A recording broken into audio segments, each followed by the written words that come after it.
Hello, all of my amazing people and fellow Marvel fans. Today, I've got another theory for you guys about how I believe that that will never be the Hulk again, but Grey Hulk.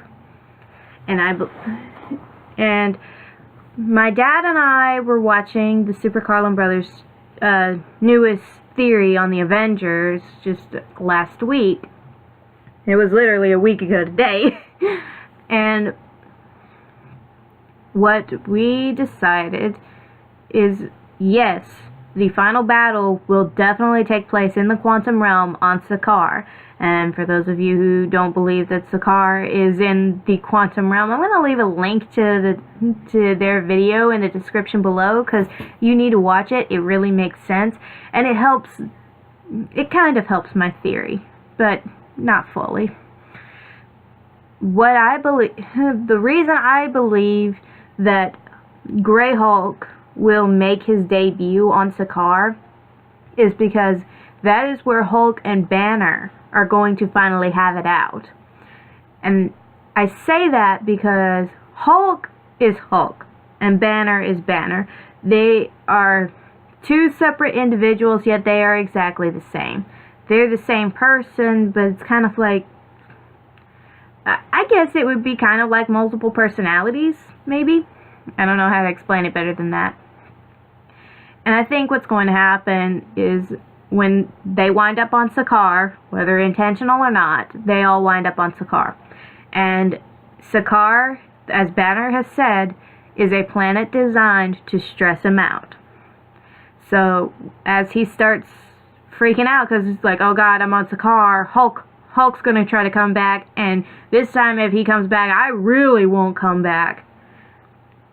So Hulk's trying to come out, Banner's trying to keep him back, and they're kind of like going at it inside Banner's body. And through all of that is when they are like just going to push each other, I guess, to where they merge into one person, one entity. And this is how Grey Hulk makes his debut.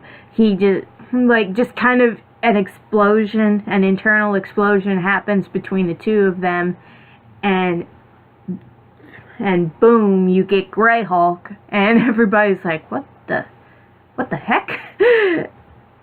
Probably won't. They'll probably be busy doing something else, and if they do notice, it'll be like, okay, and then they all go back to fighting.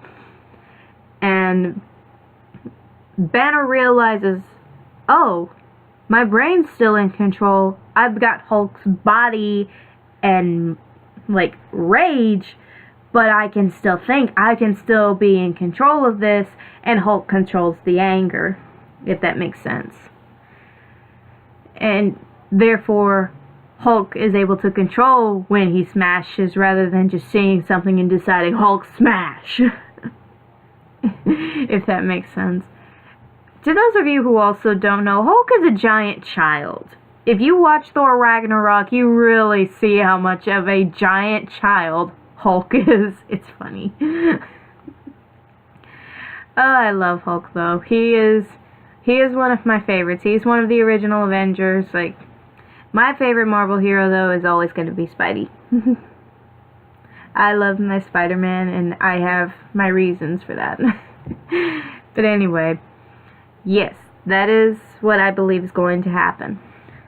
I also have another theory to talk about for you guys today.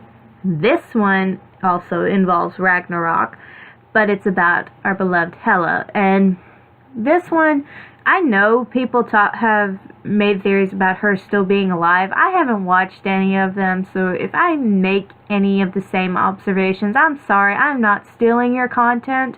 This is literally just what I came up with and what my dad and I have discussed for hours as we watch Ragnarok. And that is, of course, Hela's still alive. She is.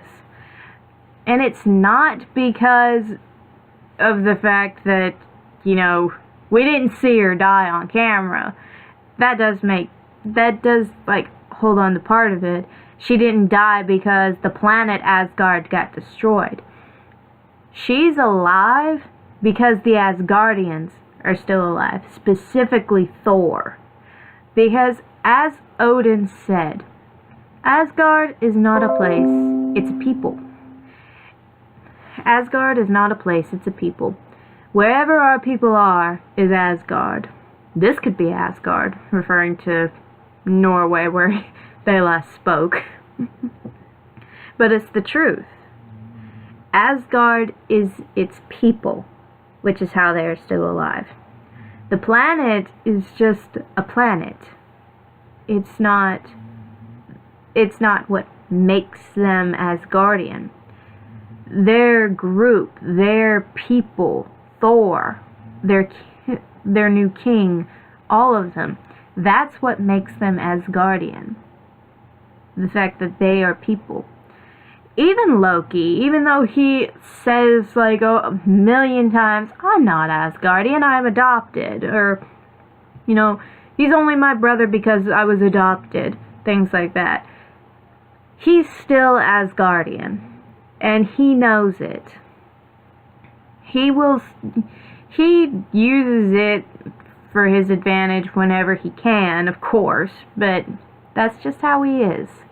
That's just Loki. Loki's got problems. I don't even know how to explain it other than that.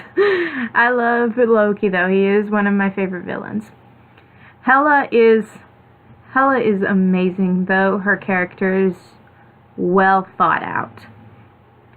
And I truly do believe that she is going to come back. And rather than what my dad thinks, where she's going to either team up with Thanos or team up with Thor, I believe what's going to happen is she is going to become the next big major Marvel villain. And this is the next villain for the Avengers to stop. The goddess of death herself. And you can't necessarily kill a god, but if what Odin was able to do was able to hold her back for over 1,500 years, at least that's how old Thor is, so that's as far back as I'm going. For 1,500, if Odin was able to hold her back for 1,500 years just by him being alive, maybe Thor can eventually do the same thing. But to get to her, he needs his fellow teammates. He needs the Avengers to help him. Alright, those are my 2 theories for the night. I hope you guys like them. Like I said, I'm going to leave a link to the Super Carlin Brothers theory in the description down below to explain the quantum realm and how Sakaar is there.